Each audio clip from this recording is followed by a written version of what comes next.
Bismillahirrahmanirrahim. Alhamdulillah. Wassalatu wassalamu ala rasulillah. Amma bado badu ba Allah balungi abali yo betambula nammwe ku programu yaffe eno eya hadithi y'olunaku. Twabasuubiza nti tujja kukomawo tuddeyo ku hadithi zaffe ezikwata ku nsonga z'obufumbo biidhinillahi taala era tuutwo tuli nammwe. Mpozi nga sinaddayo ku hadithi zaffe, waliwo omukolo ogwa famire gwe twabaddeko ne mwannyinaffe Hajjati Farida Kibowa n'abakyala wa Uganda oba ssentebe w'ekibiina ekitwala abakyala bonna mu ggwanga. Oli n'abuuza ekibuuzo n'agamba nti naye makubo ki ge tusobola okukozesa okubeera nti nno tukuuma obumu bw'abakyala mu bufumbo. Ningamba n'ensonga eyo nzibu, tosobola kugyewaaniramu nti nze nkikola okuggyako okusaasira kwa Allah subhanahu wa ta'ala. Era ne mugamba nze ku ndaba yange ndaba ensonga ziri ttaano.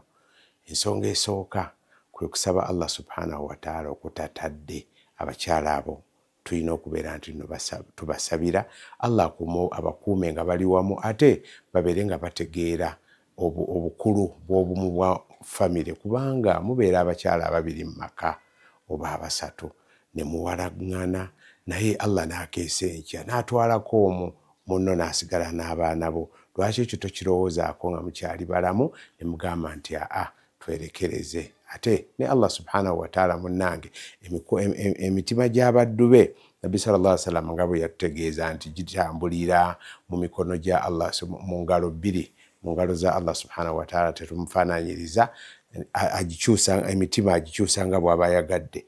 Bw'oba tosabye Allah subhanahu wa ta'ala leero kirala, n'ekya kisobola okubeera ekirala. Kale ngamba ekisooka abakyala tubasabire okubeera awamu, tubajjukize n'obukulu bw'ensonga eyo ku lw'obulungi bwa famire. Ekyokubiri bwe bwenkanya.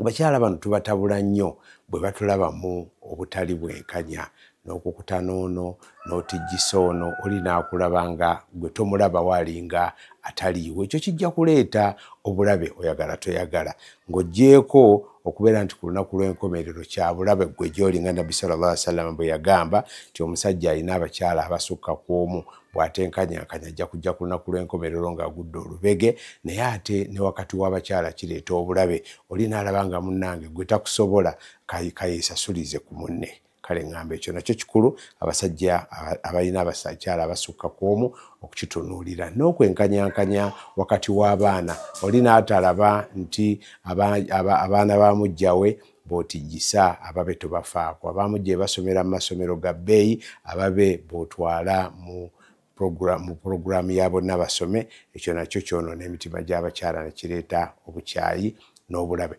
Mpozi kyennyongerako obukodo. Abasajja abamu bakodo, mubeere bagabye eri bakyala bammwe. Tetugamba nti nno gabanga munno kyagabye, gaba okusinziira ku busobozi bwo, okusinziira ku kyolina, naye omukyala wo alabe nti omufaako nga bwe weefaako bano okusinga.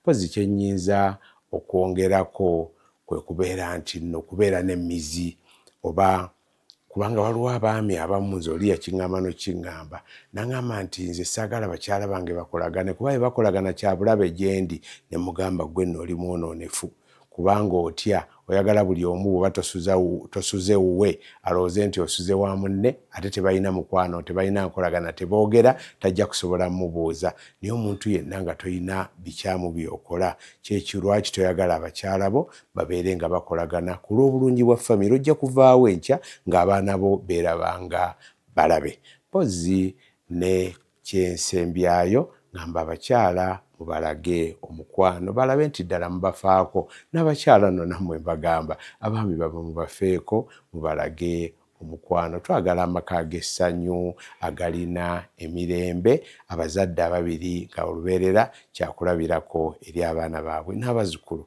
Walhamdulillahi rabbil alamin.